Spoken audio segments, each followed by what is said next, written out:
So good evening, good evening, good evening. We are back again. We are going to talk about Moises Caicedo to the Arsenal.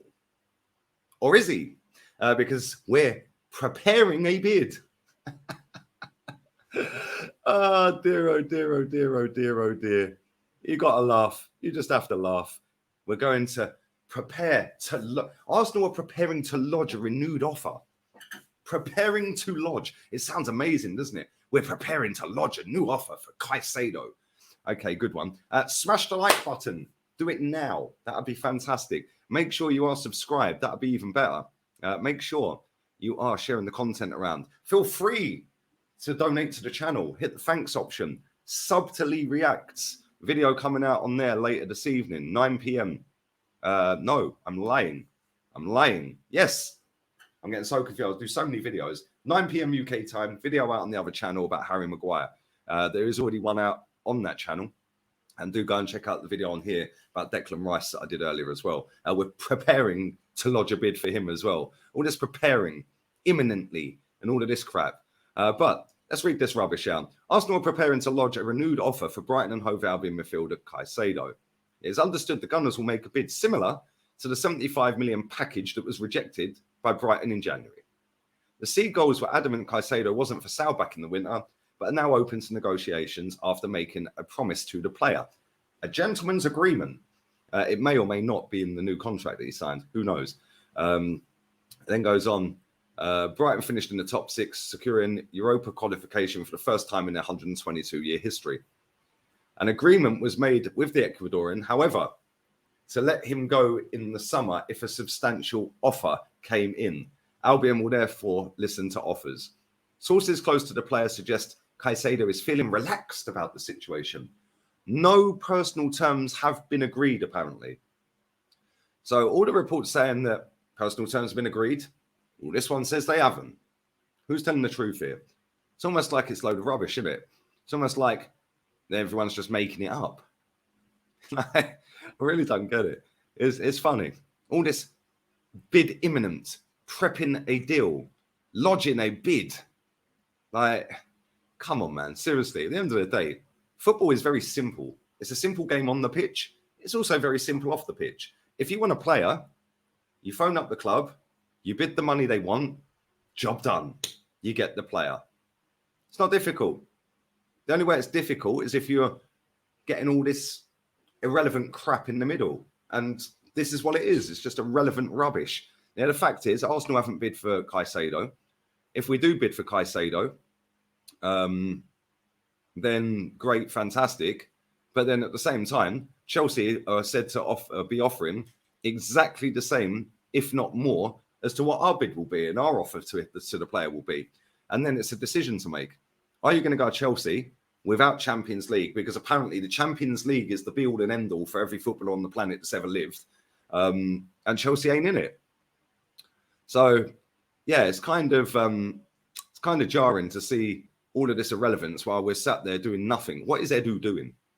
What is Edu actually doing? What is Vinay doing, by the way? Because this guy always gets a free pass.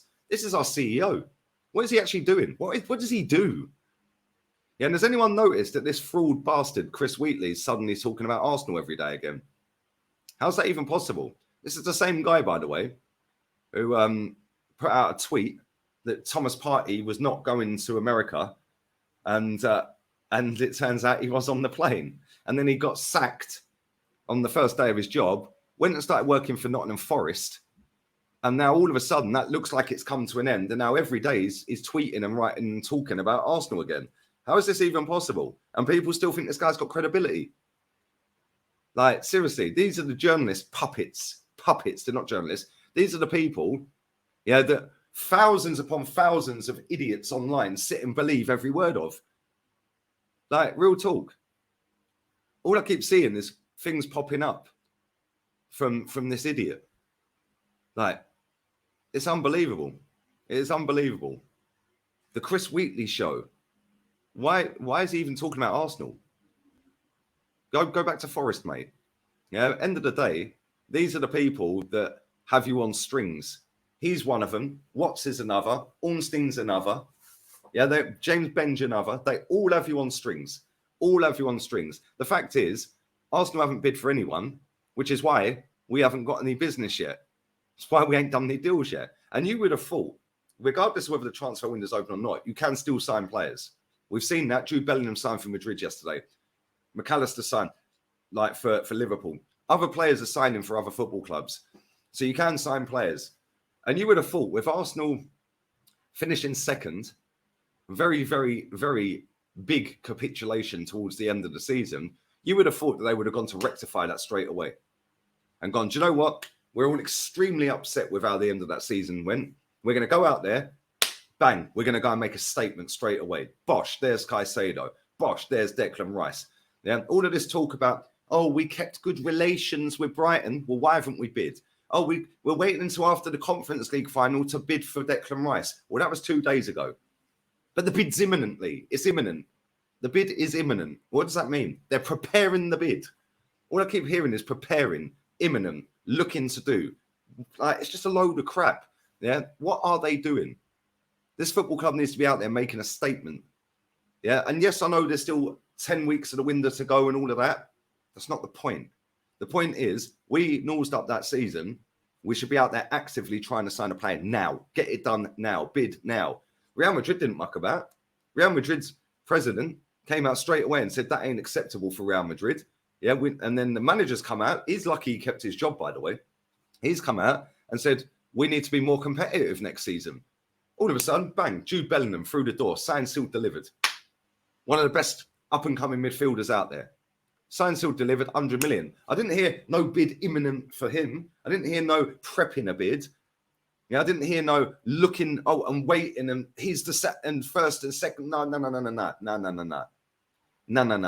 Because if we go for Declan Rice and then Man City get him, this will be spun by all these little puppets that, oh, well, West Ham priced us out of that, so we're going to go and get Moises Caicedo for about the same price as we got rejected for in January because there's a gentleman's agreement. And we've always wanted Caicedo more. Really? Why haven't we bid for him then? We want him that badly. We put 2 bids in for him in January. So why don't we put a bid in for him now? Oh, because he's not the first choice. Well, why were we bidding for him in January then? Why didn't we bid for Declan Rice in January if he's the first choice? Oh, but he wanted to finish the season with the Hammers. And I'm quite sure if we bid 300 million for him, West Ham are accepting it, and then we pay him $500 million a week, I'm pretty sure he'd come over to North London, wouldn't he? Yeah, this is all garbage, man. Yeah, and it's jarring, it's boring. Yeah, the fact is, we ain't bid for anyone, and we're slow like snails in the transfer market. And this is going to go round and round and round and round and round. And then both of them players will probably end up going somewhere else. And if you're Moises Caicedo as well, by the way, you've seen Arsenal come in for you twice and get rejected twice in January. You're now sitting there, the season finished 2.5 weeks ago. You're now sitting there thinking, well, why ain't they bid for me yet? Why ain't they bid for me? And then you see all the stories doing the rounds from these puppets saying, well, Declan Rice is the first choice. You're then thinking, well, they never really wanted me then. If Chelsea bid for him, he's going Chelsea. End of story. Yeah, it's as simple as that. If Chelsea bid for him, he will end up at Chelsea. Yeah, because Chelsea will go in, they'll pay the money, and they'll pay him what he wants. That's it. And that is how you should do business sometimes. If the player that you want that badly, yeah, you get him through the door by sometimes overpaying. Sometimes you have to overpay for a player. I understand that. I get that. Yeah. Same time, some of these players want to feel loved and appreciated. Yeah, Terry brought up a great point the other week. Look at Thomas Lemar. We bid for him, about 60 million or whatever, then didn't bother bidding for him. Then on the final day of deadline, we flew out. He was having an international game with France, and we bid 92 million. And he was like, no, where you been for 3 months? Yeah, this is going to be the same with Caicedo. I can see it already. We haven't bid for him as I record this video. We haven't bid for Declan Rice as I record this video. I'm recording this at 4 o'clock Spanish time. It's not going to look good. It's not going to look good. If Man City want Declan Rice is going, 5 other England internationals play for that club. It'll be basically at home, yeah, with all of his mates. Yeah, so if Man City bid for him, he's going there. If Chelsea bid for Caicedo, he's going Chelsea. And what will we be doing? Oh, we're going to get Zubimendi. And it'll be spun that Zubimendi is better than both, and he's got a higher ceiling because he's got a sexier name. Absolute garbage. Get on with it. Edu, you're a fraud. Do your job. Hurry up. We want signings. You fucked our season up by not doing what was required in January. So how about pull your socks up and start bidding for players? Yeah, make a statement. PSG had just sacked their manager after winning a league. Real Madrid had just signed Jude Bellingham after winning 6 trophies in 2 years and calling that a failure. And meanwhile, we're sat here and we ain't bid for either of these 2 players yet. Get in the bin, Edu, man. Anyway, breathe, Gunner. I'll be back again. Make sure you... I'll be back again at probably about 10:30 tonight. 10:30 UK time. Maybe 11. 10:30, 11 o'clock. So make sure you come and check that out. Go and check out Lee Reacts. 2 videos will be out on there. And yeah, we're out of here, people. Edu out. Fraud bastard.